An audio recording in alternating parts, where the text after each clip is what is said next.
tell us, how do you combine when you're thinking about being a mom, being a lawyer, you know, handling your law firm, also handling Hello Divorce? How do you divvy up your time, and what do you delegate? I mean, you must delegate a ton to be able to function. Yeah, I do. I delegate everything. Um, Everything except for social media. I mean, I certainly have help around like creating images and scheduling and stuff. But I really feel like in early stages of your business, it's so important to find your voice. And really the only way to do that is to actively participate in connecting with your community and your clients and your colleagues and things like that. But I delegate everything. Those of you that are into legal tech might know, oh my God, I'm forgetting Janine's last name, Oh, I of know. Next Chapter, Bankruptcy. She's my friend Janine on Twitter. And not only does she have this great newsletter, but she did a podcast several months ago on delegating like life stuff. Because I know really well how to delegate work stuff. And I have a wonderful, wonderful virtual assistant. She's in upstate New York and she's just incredible.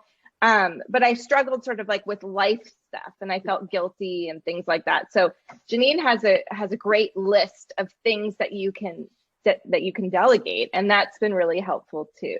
So I think yeah. delegation is, I mean, life delegation was, for me, it was the turning point of being able to take on more and kind of do more things, was being able to get all the, I mean, even the email communication from schools.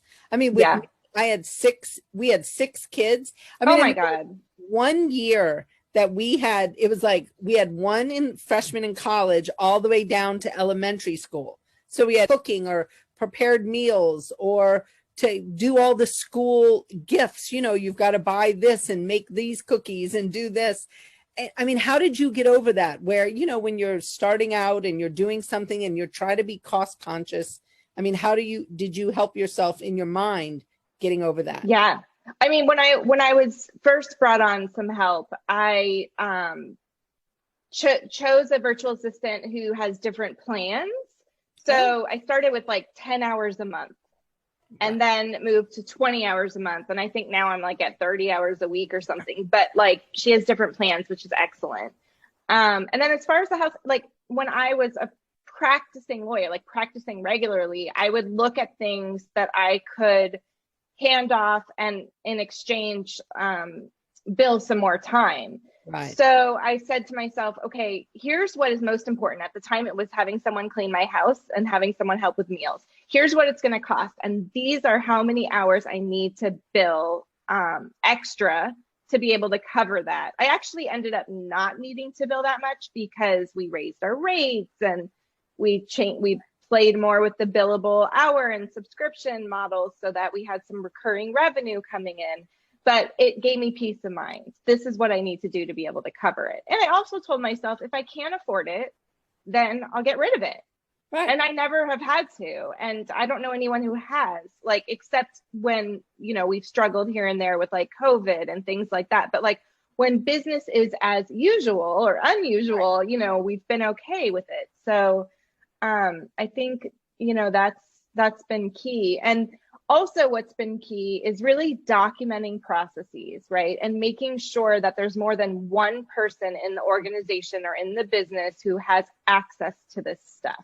So that if somebody leaves or somebody gets fired or somebody, whatever it is, like there are other people that can pick up the slack and it doesn't always fall on you.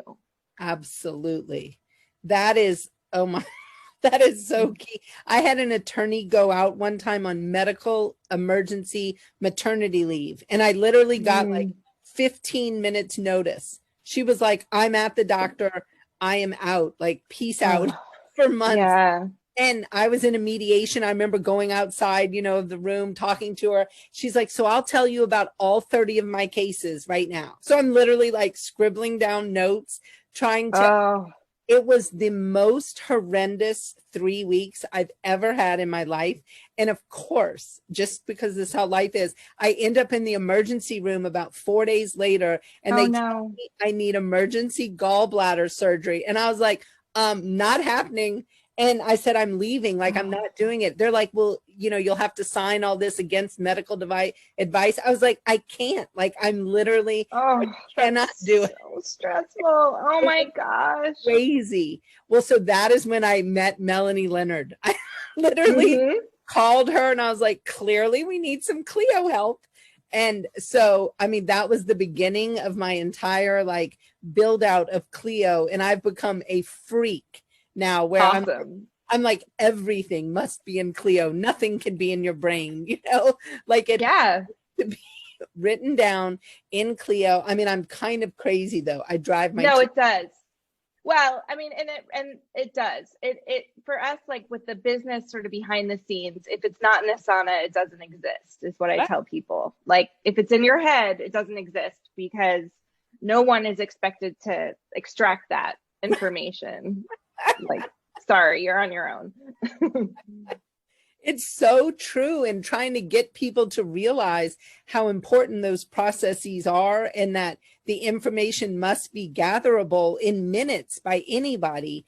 It was really lucky in a way that it happened because it forced me into a thing that I probably wouldn't have done. And then in a way, we had another attorney this year during COVID, got very injured on a horse. I mean, had to have surgery, emergency surgery, but she was my best Clio girl. She puts everything in. So literally I was able to just go in, move some tasks over to different people, boom, 30 minutes later, problem solved. And I was just the whole time she was Well out, done. I was like, oh, she's the best. I was like, look at her, put everything Clio. Totally. And so it's been really helpful to share with the other team members. Like, look at this. Imagine what would have happened if she didn't do that. So it's been kind of helpful to have another little real world example, though obviously I didn't want her to be hurt. But